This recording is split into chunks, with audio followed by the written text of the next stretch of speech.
एक व्यक्ति को ठग मिला, वही बता रहे थे ना, वो सबसे पूछे मुझे ठाकुर जी कैसे मिलेंगे, तो इतने में ही सब बोलते मंदिर में चले जाओ, कोई कहता परिक्रमा लगाए आओ, कोई कहता ये कर लो, लेकिन नहीं मिले ठाकुर जी। तो रोता रोता एक गली में पहुंचा, तो वहां से एक ठग आ रहा था, उससे पूछने कि मुझे ठाकुर जी कैसे मिलेंगे। तो ठग ने देखा, बोले कि इसकी स्थिति बड़ी भावुक है, रो रहा है और ठाकुर जी से मिलने के लिए बड़ा व्याकुल है, लेकिन इसके हाथ में 2-3 सोने की अंगूठी हैं, गले में एक चैन भी पहनी है, उसके पास में बैग है, उसमें भी कुछ तो रुपए पड़े ही होंगे, चलो इसको मिलवाते हैं ठाकुर जी से। बोले मेरे साथ चलो, मेरे पीछे पीछे चलो। और जैसे बोला पीछे, वो तो इतना उत्साहित हो गया, चलो चलो मिलवाओ ठाकुर जी से। जमुना जी ले गए। जमुना जी जाकर के बोले अब सारे वस्त्र उतार दो, अपने झोला रख दो नीचे। वस्त्र उतार दिए तुरंत। बोले कैसे मिलेंगे ठाकुर जी? बोले जितना पहना है सोना चांदी सब उतार दो। सब उतार दिया। बोले बस एक वस्त्र में रहो, जाओ कंठ भर जमुना जी में खड़े हो जाओ। तुरंत चला गया। अब उसको ठंडी कहां लगती है, उसको गर्मी। जिसको ठाकुर जी से मिलने की इच्छा हो, उसको फिर बाह्य व्यवहार, फिर जिसको प्रेम हो गया हो ना, उसको ना भूख लगती है, ना प्यास लगती है, ना नींद लगती है, ना ठंड लगती है, ना गर्मी लगती है, कुछ नहीं लगता। प्रेम अद्भुत वस्तु है। हम आप सब लोगों को जो होता है वो आकर्षण है। हम आप सब लोगों को जो होता है वो संसारी केवल और केवल मोह है। बहुत 0.1% किसी जीव को प्रेम होता है। हमारा आपका प्रेम स्वच्छ नहीं है, लेकिन जिसको प्रेम हो जाता बाधित नहीं करती। अपने प्रियतम को अगर देखना है तो कितनी भी ठंड पड़ रही हो, वो ठंड में जग जाएगा। अपने प्रियतम के लिए भूखा रहना है तो रह लेगा। चला गया, यमुना जी में खड़ा हो गया कंठ भर जल में, और बोले नेत्र बंद कर लो।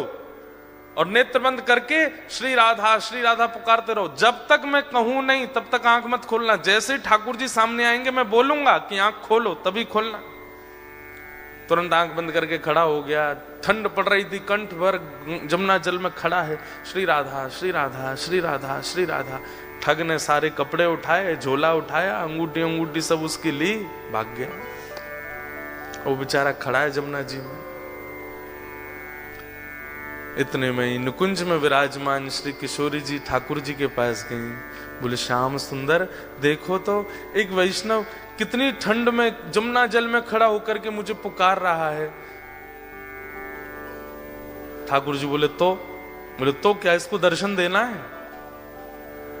ठाकुर जी बोले इसने कोई ऐसा पुण्य तो किया नहीं है, ऐसे कोई इसके भजन साधन तो है नहीं, इसको दर्शन। बोले कि आप वो करिए जो हम कह रही हैं, बस इसको दर्शन दे के आओ। देखो कितना बेचारा परेशान हो रहा है। ठाकुर जी बोले ठीक है जाता हूं। इतने में ठाकुर जी प्रकट हो गए और त्रिभंग ललित स्वरूप धारण करके जैसे ठाकुर जी प्रकट हुए, वंशी नाद करने लगे। वेणु की ध्वनि जैसी उसके कानों में पड़ी तो वो जोर से बोला श्री राधा श्री। अरे भैया ये वंशी कौन बजा रहा है? श्री राधा श्री राधा श्री राधा। ये चंदन की सुगंधी कहां से आ रही है? श्री राधा श्री राधा। ये अद्भुत तेज जैसा मेरे मुंह पे क्यों पड़ रहा है? अरे भैया ये कौन है सामने? ठाकुर जी बोले जिसको तुम ध्यान कर रहे हो, जिससे तुम मिलना चाहते हो। अरे सब जगह जा के कहते हो श्याम सुंदर से मिला दो, हम तुम्हारे सामने खड़े, चलो नेत्र खोलो। वो बोला आपके बगल में मेरे गुरु जी खड़े, उनसे बुलवाओ, वो अगर बोलेंगे नेत्र खोलो तो ही खोलूंगा।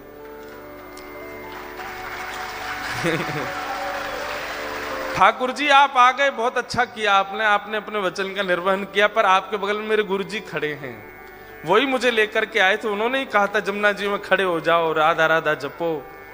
गुरु जी कहां गए मेरे? बोले कि यहां कोई गुरु नहीं है। अरे मेरे गुरुजी वहीं होंगे, वही मुझे गली में मिले थे, वही मुझे लेकर के आए थे। ठाकुर जी बोले वो कोई गुरु नहीं है, ठग है, एक नंबर का ठग। तो वो जो खड़ा था जमुना जी में बोला सुनो, मुझे पता है आप ठाकुर जी नहीं हो। क्यों? मेरे गुरु की निंदा कर रहे हो? चले जाओ यहां से, आप ठाकुर जी नहीं हो सकते। जिन गुरु जी ने आपसे मिलवाया या आपको मेरे सामने भेजा भी, उन्हीं गुरु की निंदा कर रहे हो, मुझे आपको नहीं देखना। ठाकुर जी बोले बड़ा पागल है, हमको क्या जम जा सर्दी में। ठाकुर जी वापस आ गए। श्री जी बोली दे आए दर्शन। अरे श्री जी कैसे पागलों के पास भेज देती हो आप, मैं 20 मिनट से वहां खड़ा था, उसको बोल रहा था नेत्र खोल करके दर्शन कर ले, मेरे यूं कह रहा बगल में गुरु जी होंगे उनसे किब्बाओ। उसका गुरु वो ठग है, एक नंबर का चोरी करता है, ब्रजवासियों की चोरी करता है। उसको तो किसी दिन बताऊंगा मैं, उसको गुरु माने बैठा है। इनको इतनी बुद्धि नहीं किसको गुरु बनाना चाहिए, किसको मानना चाहिए, उसकी बात मान के बैठा है। श्री जी बोली या तो उसको दर्शन दे के आओ, नहीं तो हम नाराज हो जाएंगे। उसको दर्शन दो। बोले अरे वो गुरु की आज्ञा मानेगा। बोले तो गुरु को खोजो, पहले गुरु से बुलवाओ कि आंख खोल, दर्शन दे के आओ। ठाकुर जी बोले हे श्यामा जी आप कितनी भोली हो, कितनी सीधी हो, बताओ उस ठग ने जीवन में कुछ अच्छा नहीं किया, उसको मेरे दर्शन करवा दो। ठाकुर श्री जी बोली आप ये विचार क्यों करते हो कि किसी के पास योग्यता होगी तो ही दर्शन दोगे, अयोग्यों को दर्शन नहीं दे सकते। हमारे ब्रज में एक कथा बताते हैं कि जन्माष्टमी पहले आती है राधाष्टमी से। तो जन्माष्टमी पर एक होड़ होती है हमारे ब्रज में कि जन्माष्टमी बड़ी होगी कि राधाष्टमी बड़ी होगी, किसमें ज्यादा धूम मचेगी, इसकी होड़ होती है बड़ी। और ये होड़ आज से नहीं चल रही है, ये हमेशा से है। तो जब ठाकुर जी और श्री जी धराधाम पे लीला कर रहे थे तब की एक ऐसी लीला है कि सारे ग्वाल बाल जो हैं ये प्रतिस्पर्धा में तैयारियां करते हैं कि अरे ललिता आवेगी, विशाखा आवेगी, चंपकलता आवेगी, इंदुलेखा आवेगी, सबरी आकर के देखेंगी और जैसे ही लाला की वैभव को दर्शन करेंगी आंख खुली रह जाएंगी उनकी। और ये सब भी जब जाती हैं ना ठाकुर जी के जन्माष्टमी उत्सव में तो जाकर के देखती हैं इनने जैसो कियो या से 21 करनी है राधाष्टमी की तैयारी। तो अब की बार मधुमंगल श्रीदामा तन सुखा मन सुखा धन सुखा बोले लाला अब की बार कछु ऐसो करें कि हमारो लाला दानवीर दिखाई दे, हमारे लाला खूब दानी है ऐसा अनुभव हो। तो ठाकुर जी बोले कहा करेंगे। बोले लाला लड्डू बनवा में। बोले कितने लड्डू? बोले कोई गिनती नहीं, बनवा दे बस। और सबसे कहेंगे कि अपने अपने घर से पात्र लेकर के आओ, जितना बड़ा पात्र होगा उतने लड्डू भर के देंगे। बरसाने वारिन की आंख खुलनी चाहिए, देखो हमारो लाला कितनो दानवीर। कोई इतनी बड़ी परात लेके आवेगा तो वो भर के देंगे, और कोई छोटी कटोरी लेके आवेगा तो वो भर के, जितना बड़ा पात्र उतने लड्डू भर के देंगे। सब लोग इधर देखो। श्री जी आई सब सखीन के साथ। तो जैसे ही श्री जी पहुंची तो सब सखा सवरे सिर उठा के खड़े, देखिए हमारे लाला के कैसो दानवीर है हमारो लाला। सब लोगन को लड्डू भर भर के दे रहे हो, जितने बड़े बड़े पात्र। आप सबको ब्रजभाषा समझ आ रही है? आ रही है? बोले हमारो लाला देखो आपने, जितने बड़े बड़े पात्र सब लेकर के आ रहे हैं, सबन को भर भर के दे रहे है।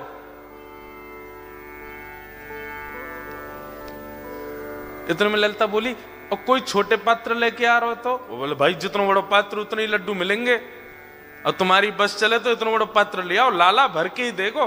अब तुम पे है ही इतना सा तो फिर तो 4 लड्डू ही देगो। ललिता विशाखा बोली राधाष्टमी पे बरसाने आइयो अब के तो दिखाएंगे हम। तो सब रे सखा बोले ऐसो कहा करेंगे ये?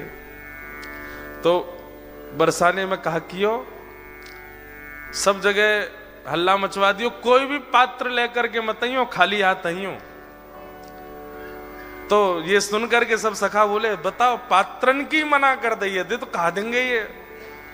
सब खाली हाथ जा रहे। तो कहा देखो कि मुख्य द्वार पे ललिता विशाखा खड़ी हैं और जितने लोग आ रहे हैं सबन को बड़े बड़े पात्र पकड़ा रही हैं, कोई भी छोटा पात्र नहीं, सबन को बड़े बड़े पात्र दे रही हैं। अब जाओ श्री जी के पास, और श्री जी वह पात्र को भर भर के दे रही हैं।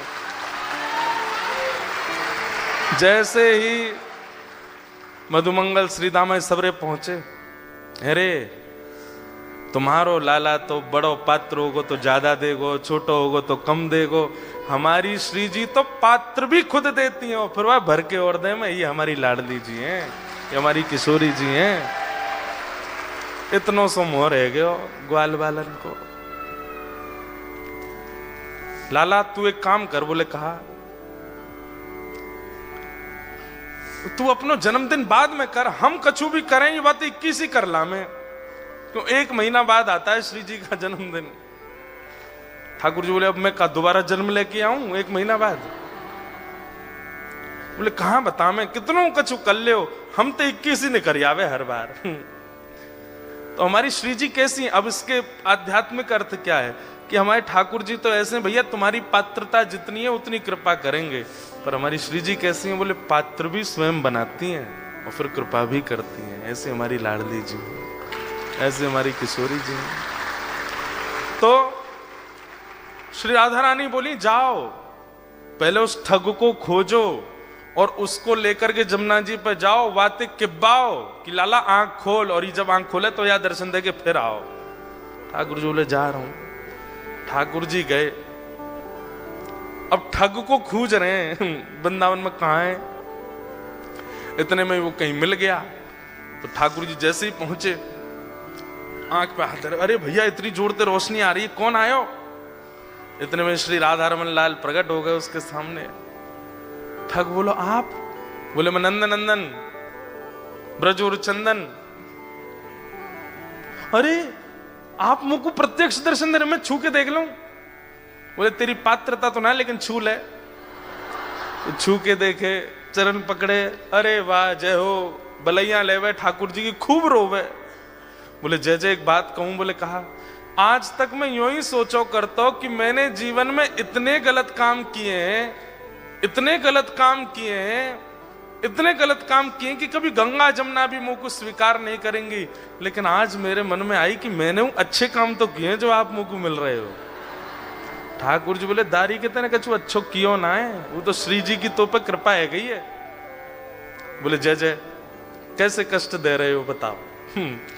बोले चल मेरे संग, वो एक खड़ो करके आयो तू जमुना जी में, वो कंठ पर गंगा जल जमुना जी में खड़ो मेरे दर्शन को, बातें जाके बोल कि आंख खोल के दर्शन कर, ये किब्बा भी आया हूं तो ते। अच्छा जय जय वहां जानो है क्या जमुना जी? बोले हाँ।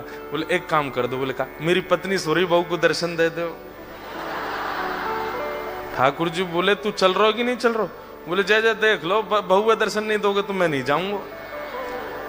अब ठाकुर जी को लगे बाय दर्शन नहीं दिए तो श्री जी वहां उल्टो डांटेंगी, सब पूरे परिवार को झड़ा दर्शन करा दिए वाने ठाकुर जी के, और अंत में सबरे अपनी बात मनवा के काम मनवा करके तब बोलो अब चलो। ठाकुर जी बोले जल्दी चल।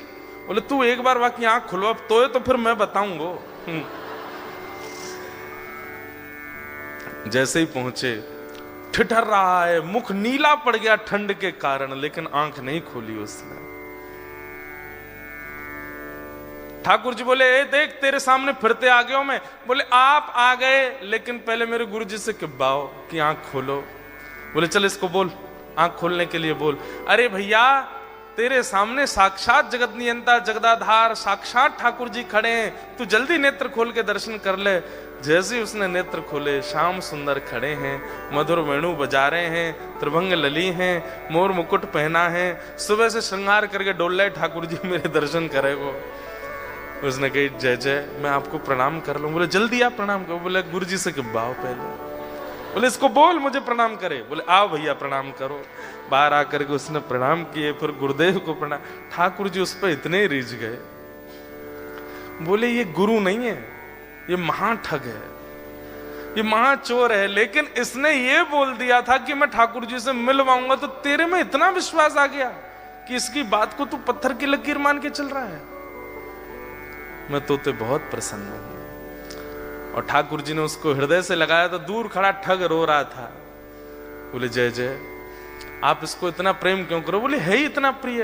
बोले बनाया तो मैंने ना, प्रेमी तो मैंने बनाया, मुझे भी हृदय से लगा लो। ठाकुर जी तू भी आ, और पकड़ करके दोनों को हृदय से लगाया और दोनों को निकुंज लीला में लेकर के गए, और वहां श्री जी ने फिर कृपा करी।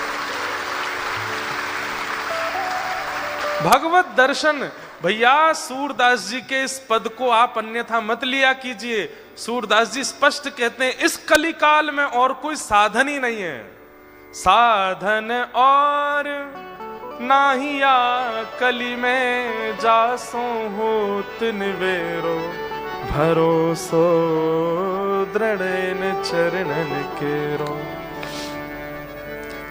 गुरु आज्ञा, भले ही दीक्षा नहीं भी हुई हो आपकी, जिसकी आप कथा सुनते हैं, जिसके आप वचन सुनते हैं, जिसकी आप वाणी सुनते हैं, उनको आप मन से गुरु मान लीजिए और बस उनकी कही गई बात को पालन कर लीजिए। अगर कभी आप कोई रील देख रहे हैं और अचानक से हमारे वृंदावन के पूज्य हमारे प्रेमानंद जी महाराज की आती हैं, कभी किसी महापुरुष की आती है, कभी किसी संत की आती है, आपके सामने वो रील आ गई या वीडियो आ गई और आप 2 मिनट सुनने लगे और उसमें उन्होंने सीधा पहला वर्ड ही यही कहा कि भाई सवेरे 5 बजे उठना चाहिए, बस उसको मान लीजिए।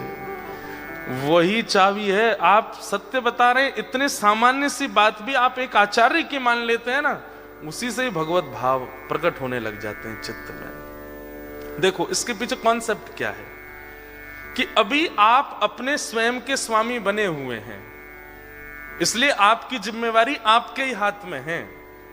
गलत करोगे तो भी आपको भोगना पड़ेगा, अच्छा करोगे तो भी आपको ही मिलेगा, सब कुछ आप अपने स्वामी बने हुए हो। लेकिन जैसे ही आप किसी के आसरतु होते हैं, जैसे ही आप किसी का आश्रय ग्रहण करते हैं, उसकी बात को मानना प्रारंभ कर देते हैं और वो व्यक्ति वैष्णव है, ठाकुर जी का भक्त है, तो फिर ठाकुर जी को चिंता होती है कि अरे बताओ ये इतनी दूर ऑस्ट्रेलिया में रहता है, इतनी व्यस्त क्रम में रहता है और फिर ये मेरे एक वैष्णव की बातें मान रहा है, अगर इसका कल्याण नहीं हुआ तो इस वैष्णव और मेरी इस पर कृपा और मेरा ये आश्रय है, इस पर अविश्वास हो जाएगा, इसलिए इसकी बातें पूरी करनी चाहिए। तो इसलिए आप जब किसी गुरुआश्रित हो जाते हैं तो ठाकुर जी को चिंता होती है कि भाई ये गुरु आज्ञा मानता है और अगर इसका कल्याण नहीं हुआ तो गुरु शिष्य परंपरा नष्ट हो जाएगी, इसलिए ठाकुर जी फिर कृपा करते हैं। तो चाहे सूरदास हो, चाहे कुंभनदास हो, चाहे रैदास हो, चाहे मीराबाई हो, सबको दर्शन गुरु कृपा से हो।